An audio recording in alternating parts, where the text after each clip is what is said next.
रोकने के लिए बहुत सारा बलवानिया भी आपका घुमा, ठीक है। और साथ ही साथ सब जगह जहाँ हमारा कार्यक्रम लगा आप बैठ जाइए, इतना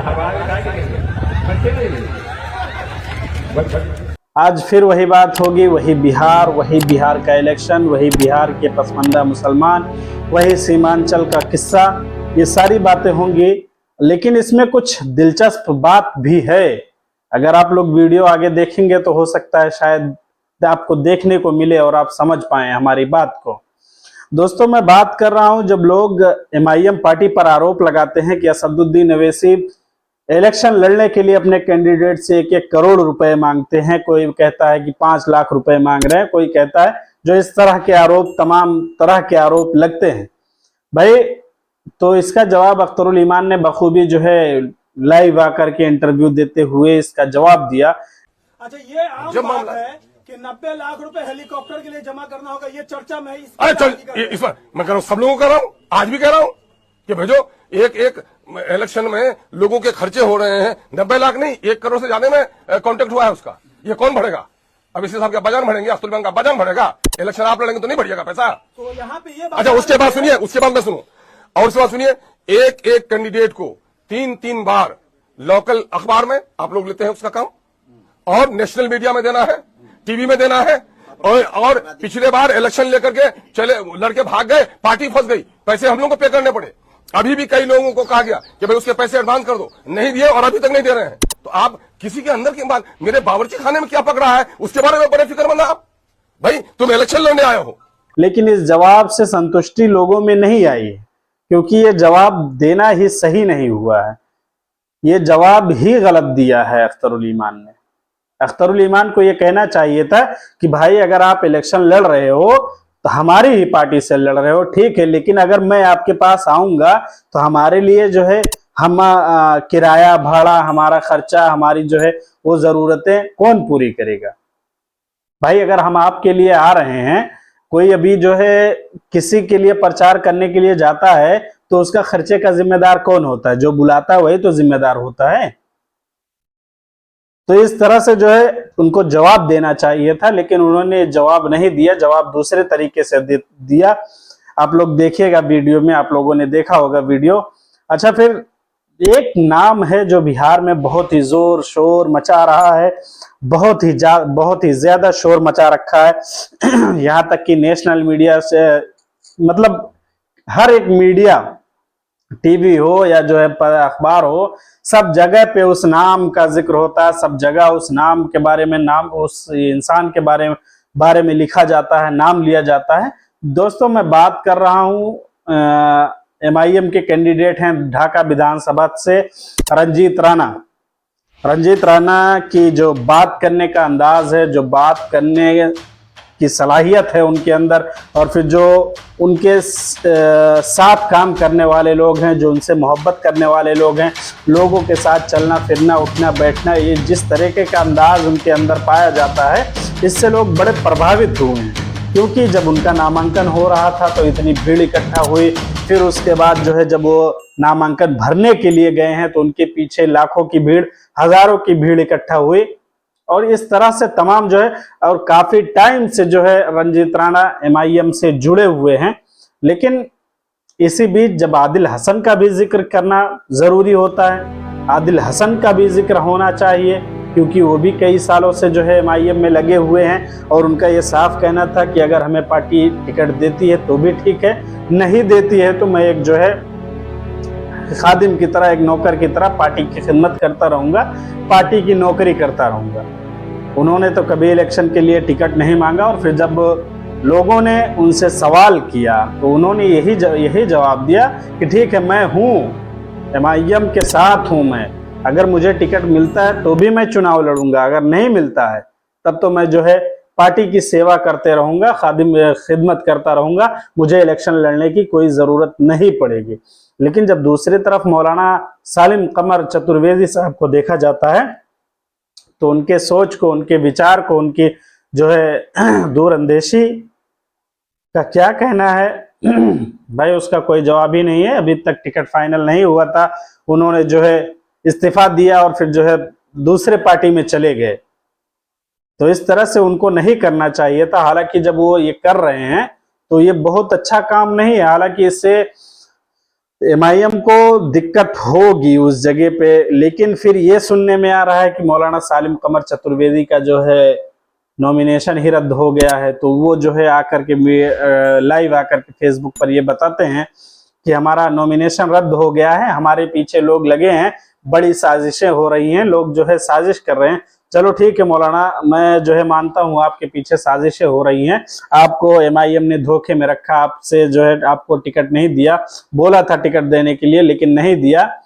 लेकिन ये बताइए कि वहां जो नॉमिनेशन भरने के लिए बैठे हुए लोग हैं उन्होंने आपका टिकट क्यों कैंसिल कर दिया?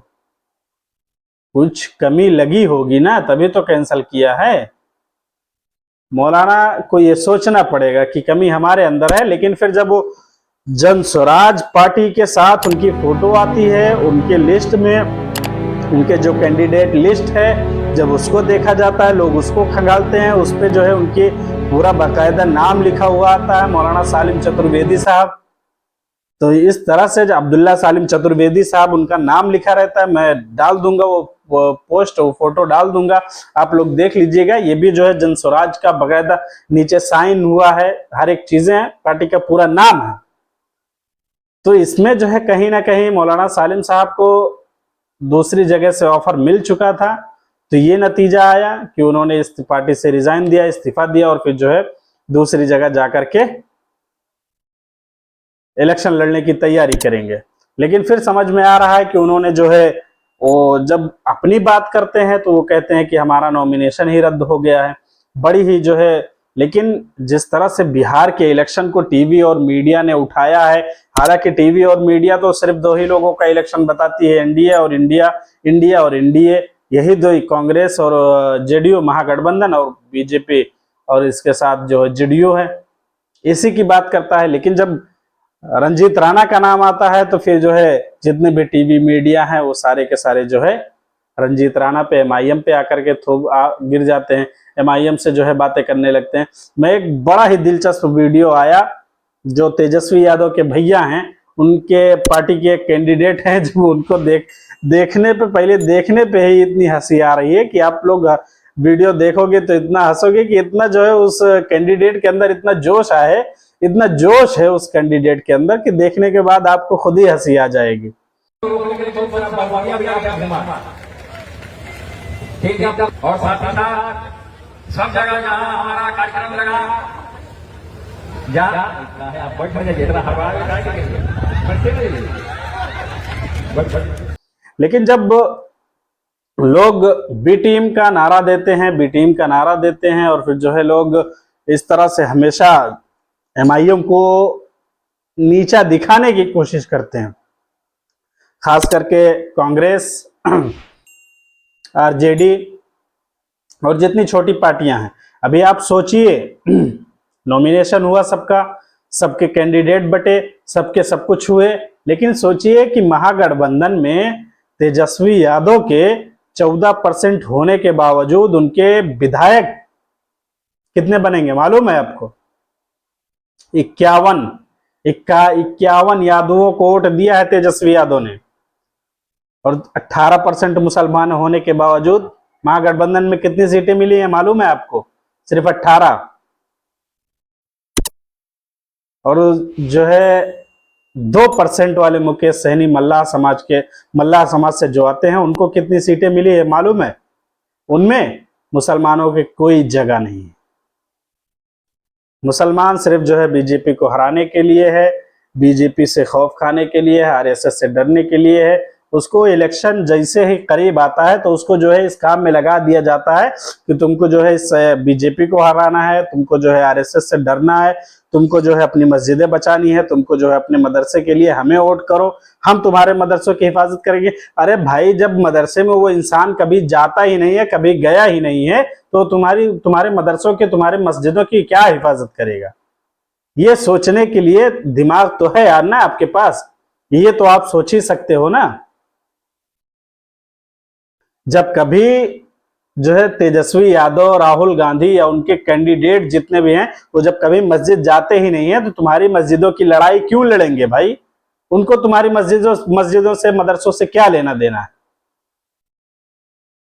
आसाम में देख रहे हैं ना, आसाम में क्या हालत है मुसलमानों के घर के घर तोड़े जा रहे हैं।